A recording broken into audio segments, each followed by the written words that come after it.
প্রধান বিচারপতি হিসেবে নিয়োগ পেলেন বিচারপতি জুবায়ের রহমান চৌধুরী।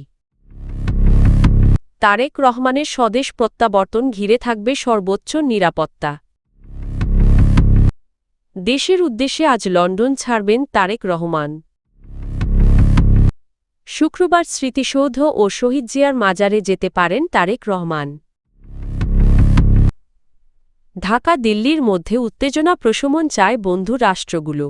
দেশের ২৬তম প্রধান বিচারপতি হিসেবে নিয়োগ পেয়েছেন সুপ্রিম কোর্টের আপিল বিভাগের বিচারপতি জুবায়ের রহমান চৌধুরী। মঙ্গলবার ২৩শে ডিসেম্বর তারিখে জারি করা আইন বিচার ও সংসদ বিষয়ক মন্ত্রণালয়ের প্রজ্ঞাপনে এই নিয়োগের কথা জানানো হয়, যা বুধবার প্রকাশ করা হয়। প্রজ্ঞাপনে বলা হয়, সংবিধানের ৯৫ অনুচ্ছেদের ক্ষমতা বলে রাষ্ট্রপতি তাকে প্রধান বিচারপতি হিসেবে নিয়োগ দিয়েছেন। শপথ গ্রহণের তারিখ থেকে এ নিয়োগ কার্যকর হবে। বিএনপির ভারপ্রাপ্ত চেয়ারম্যান তারেক রহমানের স্বদেশ প্রত্যাবর্তন উপলক্ষে সরকার সর্বোচ্চ নিরাপত্তা ব্যবস্থা নিয়েছে।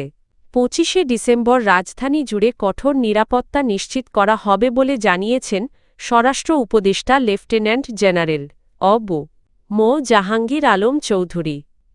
তিনি বলেন, তারেক রহমানের নিরাপদ আগমন নিশ্চিত করতে আইন-শৃঙ্খলা বাহিনীকে সম্পূর্ণ সতর্ক ও সমন্বিত থাকার নির্দেশ দেওয়া হয়েছে। পুলিশের মহাপরিদর্শক বাহারুল আলম জানান, পোশাকধারী ও সাদা পোশাকের পুলিশ সদস্য মোতায়েন থাকবে এবং তারেক রহমানের চলাচল বাসভবন ও অফিসে বিশেষ নিরাপত্তা থাকবে। ডিএমপি সূত্র জানায়, বিমানবন্দর থেকে গুলশান পর্যন্ত পথে বিপুল সংখ্যক পুলিশ ও সোয়াট টিম দায়িত্ব পালন করবে। এদিকে বড় জনসমাগম শৃঙ্খলাবদ্ধ রাখতে বিএনপিও নিজস্ব নিরাপত্তা ব্যবস্থা নিয়েছে। প্রায় ১৭ বছর পর ২৫শে ডিসেম্বর লন্ডন থেকে দেশে ফিরছেন তারেক রহমান। দীর্ঘ ১৭ বছরের নির্বাসন শেষে আজ বুধবার লন্ডন থেকে বাংলাদেশের উদ্দেশ্যে রওনা হচ্ছেন বিএনপির ভারপ্রাপ্ত চেয়ারম্যান তারেক রহমান। লন্ডনের স্থানীয় সময় সন্ধ্যা ৬:৩০টায় হিথ্রো বিমানবন্দর থেকে বিমান বাংলাদেশ এয়ারলাইন্সের একটি ফ্লাইটে তিনি ঢাকার উদ্দেশ্যে যাত্রা করবেন। তাঁর সঙ্গে দেশে ফিরছেন স্ত্রী ডা. জুবাইদা রহমান ও কন্যা জাইমা রহমান।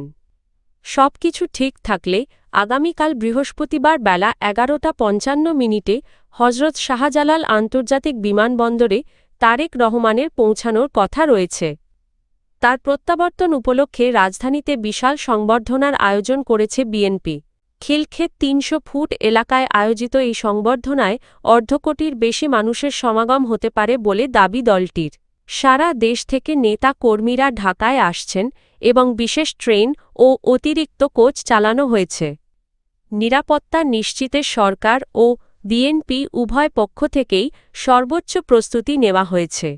দেশে পৌঁছে তারেক রহমান বিমানবন্দর থেকে সরাসরি এভার কেয়ার হাসপাতালে গিয়ে তাঁর মা বিএনপি চেয়ারপারসন খালেদা জিয়াকে দেখবেন এবং পথে সংবর্ধনায় যোগ দেবেন। দীর্ঘ ১৭ বছরের নির্বাসিত জীবনের অবসান ঘটিয়ে আগামীকাল ২৫শে ডিসেম্বর দেশে ফিরছেন বিএনপির ভারপ্রাপ্ত চেয়ারম্যান তারেক রহমান। তাঁর স্বদেশ প্রত্যাবর্তনকে ঘিরে সারা দেশে বিএনপি নেতাকর্মী ও সমর্থকদের মধ্যে উৎসবের আমেজ বিরাজ করছে। দলীয় সূত্র জানায়, বৃহস্পতিবার বেলা ১২টার দিকে হজরত শাহজালাল আন্তর্জাতিক বিমানবন্দরে অবতরণ করবেন তারেক রহমান। সেখান থেকে তিনি পূর্বাচলের ৩০০ ফিট এলাকায় আয়োজিত জনসভায় যোগ দিয়ে দেশবাসীর উদ্দেশ্যে ভাষণ দেবেন। এরপর তিনি এভারকেয়ার হাসপাতালে চিকিৎসাধীন তার মা সাবেক প্রধানমন্ত্রী বেগম খালেদা জিয়াকে দেখতে যাবেন এবং পরে গুলশানের বাসভবনে ফিরবেন। শুক্রবার তিনি সাভারের জাতীয় স্মৃতিসৌধে মুক্তিযুদ্ধের শহীদদের প্রতি শ্রদ্ধা জানাবেন এবং চন্দ্রিমা উদ্যানে শহীদ প্রেসিডেন্ট জিয়াউর রহমানের মাজার জিয়ারত করবেন। অন্তর্বর্তী সরকারের প্রধান হিসেবে ড. মুহাম্মদ ইউনূস দায়িত্ব নেওয়ার পর বাংলাদেশ ভারত সম্পর্ক নজিরবিহীন সংকটের মধ্য দিয়ে যাচ্ছে। এই উত্তেজনা নিয়ে উদ্বেগ প্রকাশ করেছে বন্ধু রাষ্ট্রগুলো। প্রকাশ্যে সম্পর্ক স্বাভাবিক করার আহ্বান জানিয়েছে জাপান ও রাশিয়া। জাপান বলেছে, আঞ্চলিক কানেক্টিভিটি ও অর্থনৈতিক সমৃদ্ধির জন্য বাংলাদেশ ও ভারতের মধ্যে আস্থা ও বোঝাপড়া জরুরি। রাশিয়াও দ্রুত ঢাকা দিল্লির উত্তেজনা কমানোর পক্ষে অবস্থান নিয়েছে। এবং বিষয়টিকে দক্ষিণ এশিয়ার স্থিতিশীলতার জন্য গুরুত্বপূর্ণ বলে উল্লেখ করেছে।